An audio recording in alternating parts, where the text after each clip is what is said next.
ಆ green revolution start ಆದಾಗ 1972 ಟೈಮಲ್ಲಿ ಆಗ ಫೆಮೈನ್ ಬಂದಿತ್ತು ಬಂಗಾಲ್ ಸೈಡಲ್ಲಿ. ಆಗ ಕಂಟ್ರಿ ಪ್ಯಾನಿಕ್ ಆಗಿ we have to grow more grains, more cereals. ಆ ಟೈಮಲ್ಲಿ ಗ್ರೀನ್ ರೆವಲ್ಯೂಷನ್ ಇಂಟ್ರೊಡ್ಯೂಸ್ ಮಾಡಿ ಸೆಂಚುರಿ 1 ಇಂದ 17th ಸೆಂಚುರಿವರೆಗೂ India own about 27% of world's health. ಯಾವುದೇ ಮನುಷ್ಯ ಬೇರೆ ಪ್ರಾಣಿಗಳು ಇದು ತಿನ್ನಬಾರ್ದು, ಜೀವಿಗಳು ತಿನ್ನಬಾರ್ದು, ಇದು ವಿಷ ಹೊಡೆದ್ಬಿಟ್ಟು ಅದನ್ನ ತಿನ್ನೋದೇ ಅವನು.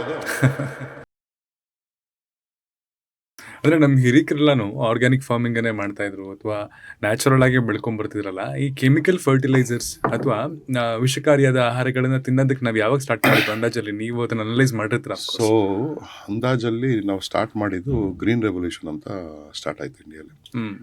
ಆ ಗ್ರೀನ್ ರೆವಲ್ಯೂಷನ್ ಸ್ಟಾರ್ಟ್ ಆದಾಗ 1972 ಟೈಮಲ್ಲಿ ಆಗ ಫೆಮೈನ್ ಬಂದಿತ್ತು ಬಂಗಾಲ್ ಸೈಡಲ್ಲಿ. ಆಗ ಕಂಟ್ರಿ ಪ್ಯಾನಿಕ್ ಆಗಿ so we have to grow more grains, more cereals ಅಂತ ಅದು ರೆವಲ್ಯೂಷನ್ ಸ್ಟಾರ್ಟ್ ಆಗಿ ಅದನ್ನು ಬ್ಯಾಡ್ ಇಂಟೆನ್ಷನಲ್ಲಿ ಸ್ಟಾರ್ಟ್ ಮಾಡಿದ್ದು. ನಮ್ಮ ಕಂಟ್ರಿನ ಹಾಳು ಮಾಡಬೇಕು ಅಂತ ಯಾರೂ ಮಾಡಿಲ್ಲ, ಗುಡ್ ಇಂಟೆನ್ಷನ್ನೇ ಮಾಡಿದ್ದು. ಬಟ್ ಅದ್ರದ್ದು ಎಫೆಕ್ಟ್ಸು ಈ ಥರ ಆಯಿತು. ಈಗ 70s ಮಾಡಿದ್ರು, ಅದಾದಮೇಲೆ ಅಡಾಪ್ಷನ್ 15-20 ವರ್ಷ ತೊಗೊಂಡ್ರು. ರೈತರು ಯಾರೂ ಒಪ್ತಾ ಇರಲಿಲ್ಲ ಇದು ಮಾಡೋಕ್ಕೆ. ಬಟ್ ಅಡಾಪ್ಷನ್ ಆಯಿತು ಸ್ಲೋಗೆ. ಆಮೇಲೆ ಈಗ ಫುಲ್ ಅಡಾಪ್ಷನ್ ಆಗೋಗಿದೆ. ಈಗ ಕೆಮಿಕಲ್ ಪೆಸ್ಟಿಸೈಡ್ಸ್ ಫುಲ್ ಅಡಾಪ್ಷನ್ ಆಗಿದೆ. ಅಂದರೆ ಅದನ್ನು ತಂದಿದ್ದು ಬೆಳೀತಿರೋದು ಸಾಲ್ತಿಲ್ಲ ಅನ್ನೋ ವಿಷಯಕ್ಕೆ. ಅಂದರೆ ಹೇಳಿದ್ನಲ್ಲ, ಫೆಮೈನ್ ಆಯಿತು ಬೆಂಗಾಲ್ ರೀಜನಲ್ಲಿ. ಅದು ತುಂಬ ಜನ ಸತ್ತೋದ್ರು ಹಸುವಿನಿಂದ, ಇದರಿಂದ. ಆ ಟೈಮಲ್ಲಿ ಗ್ರೀನ್ ರೆವಲ್ಯೂಷನ್ ಇಂಟ್ರೊಡ್ಯೂಸ್ ಮಾಡಿದ್ದು. ಆ ಟೈಮಲ್ಲಿ ಅದು ಇಂಟೆನ್ಷನ್ ವಾಸ್ ಗುಡ್, ಬಟ್ ಅದಕ್ಕೆ ಲಾಂಗ್ ಟರ್ಮ್ ಎಫೆಕ್ಟ್ಸ್ ಏನು ಅಂದ್ಕೊಂಡು ಅವಾಗ ಮಾಡಲಿಲ್ಲ. ಬಟ್ ಇನ್ನು ಮುಂದೆ ಯಾರು ಕರೆಕ್ಷನ್ ಮಾಡ್ಕೊಳ್ಳೋ ಟೈಮು ಬಂದಿದೆ, ಮಾಡ್ಕೋಬೇಕು. ಸೊ ಆ ರೆವಲ್ಯೂಷನ್ ತೊಗೊಂಡು 10-15 ವರ್ಷ ಆದಮೇಲೆ ರೈತರುಗಳೆಲ್ಲ ಕನ್ವರ್ಟ್ ಆದ್ರು ಆ ಕಡೆಗೆ. ಮೇ ಬಿ ಬಿಕಾಸ್ ಲೈಕ್ ರೈತರಿಗೆ ಕನ್ವರ್ಟ್ ಹೆಂಗಾಯ್ತು ಅಂದರೆ,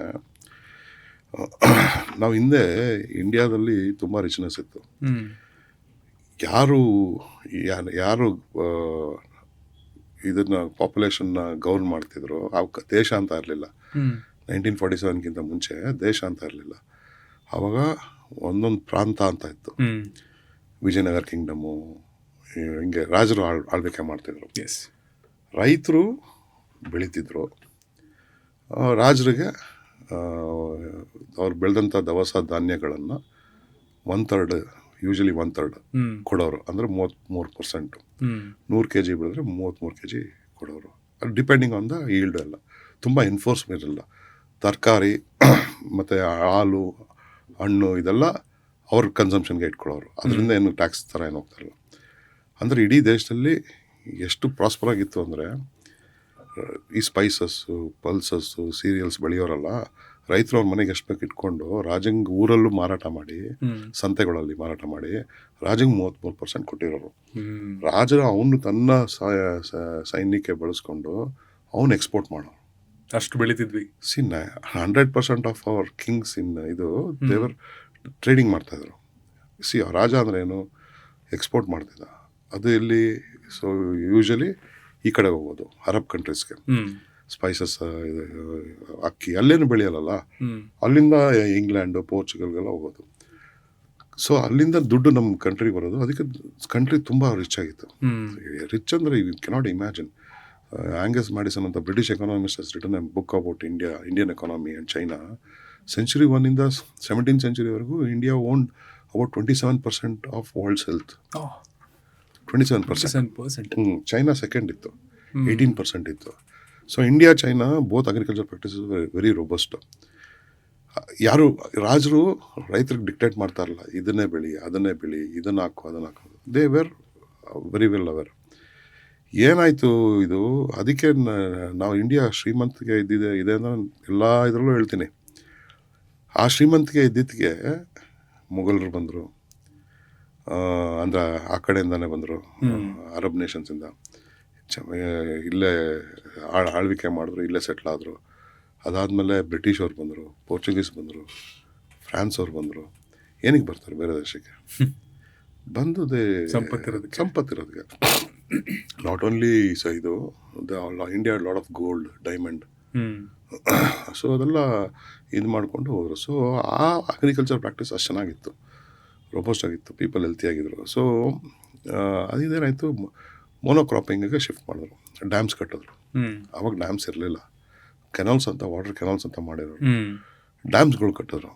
ಡ್ಯಾಮ್ಸ್ ಕಟ್ಟಿದ್ಮೇಲೆ ನೀರು ಬರೋಕ್ಕೆ ಶುರು ಆಯಿತು ಭೂಮಿಗಳಿಗೆ. ನೀರು ಬಂದ ಮೇಲೆ ಏನಾಯಿತು, ಭತ್ತ ಬೆಳೆ, ಹ್ಮ್ ಪಂಜಾಬ್ ಕಡೆಯಲ್ಲಿ ಹೋದ್ರೆ ಗೋಧಿ, ಶುಗರ್ ಕೇನ್, ಈ ಥರ ಕ್ರಾಪ್ಸ್ಗೆ ಡೈವರ್ಟ್ ಮಾಡಿದ್ರು. ಓಕೆ. ಆಯಿತಾ.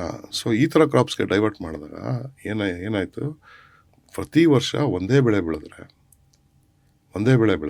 ಒಂದೇ ಥರ ನ್ಯೂಟ್ರಿಯೆಂಟ್ಸು ಬೇಕಾಗುತ್ತೆ. Hmm soil cannot manufacture organically the same nutrients over the years.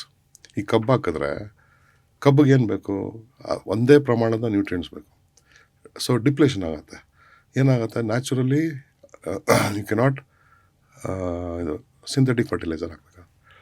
ಮೋನೋಕ್ರಾಪಿಂಗ್ ಮಾಡಿದ್ರೆ ಒಂದು ಈ ಭತ್ತ ಸಾವಿರಾರು ಎಕರೆ ಮಾಡ್ತೀರಾ, ಏನಾಗುತ್ತೆ, ಈ ಇನ್ಸೆಕ್ಟ್ಸ್ ತಿನ್ನುತ್ತಲ್ಲ ಅದನ್ನು, ಅದಕ್ಕೆ ಫುಡ್ ಸೆಕ್ಯೂರಿಟಿ ಎಲ್ಲ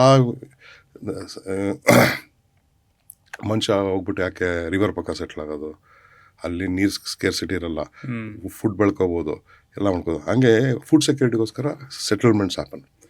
ಇನ್ಸೆಕ್ಟ್ಸ್ಗೂ ಸೆಟಲ್ಮೆಂಟ್ ಬೇಕಲ್ಲ, ಫುಡ್ ಸೆಕ್ಯೂರಿಟಿ ಬೇಕಲ್ಲ. ಇಷ್ಟೊಂದು ನನ್ನ ಜೀವಿತ ಕಾಲ ಅಂದರೆ ಇನ್ಸೆಕ್ಟ್ಸ್ ಜೀವಿತ ಕಾಲ ಬಂದ್ಬಿಟ್ಟು ಡೇಸು, ವೀಕ್ಸು ಡೇಸು. ನನ್ನ ತಲೆಮಾರಿಗಾಗೋಷ್ಟು ಊಟ ಇಲ್ಲಿ ಸಿಗುತ್ತೆ 3 ತಿಂಗಳಂದ್ರೆ, ಅದಕ್ಕೆ 3 ತಲೆಮಾರೋ 4 ತಲೆಮಾರೋ 5 ತಲೆಮಾರೋ ಗೊತ್ತಿಲ್ಲ, ಇಲ್ಲಿ ಊಟ ಸಿಗುತ್ತೆ ಅಂದ್ಬಿಟ್ಟು ಸೆಟ್ಲ್ ಆಗ್ತವೆ. ಸೊ ಅದು ತಿನ್ನಕ್ಕೆ ಶುರು ಆದಾಗ ಏನಾಗುತ್ತೆ, ಮನುಷ್ಯ ಅದಕ್ಕೆ ವಿಷ ಹೊಡಿತಾನೆ. ಆಯಿತಾ, ಬೆಳೆ ಹಾಳು ಮಾಡ್ತಿದೆ, ಬೆಳೆ ಹಾಳು ವಿಷ ಮಾಡಿದ್ದಾನೆ. ಆಯಿತಾ. ಸೊ ಆ ವಿಷ ಹೊಡಿತಾನೆ, ಅದು ಸಾಯ್ತವೆ. ಸೊ ಹಂಗೆ ಪೆಸ್ಟಿಸೈಡ್ ಬಳಕೆ ಆಗುತ್ತೆ, ಫರ್ಟಿಲೈಸರ್ ಹೆಂಗೆ ನೀಡು, ಇವೆಲ್ಲ ನೀಡು. ಇಡೀ ಜಗತ್ತಲ್ಲಿ ಯಾವುದೇ ಮನುಷ್ಯ, ಒಂದೇ ಒಂದು ಪ್ರಾಣಿ ಇದನ್ನು ತಿನ್ಬೇಡ ಅಂತ ವಿಷ ಹೊಡೆದ್ಬಿಟ್ಟು, ಬೇರೆ ಪ್ರಾಣಿಗಳು ಇದು ತಿನ್ನಬಾರ್ದು, ಜೀವಿಗಳು ತಿನ್ನಬಾರ್ದು, ಇದನ್ನು ವಿಷ ಹೊಡೆದ್ಬಿಟ್ಟು ಅದನ್ನು ತಿನ್ನೋದೇ ಅವನು.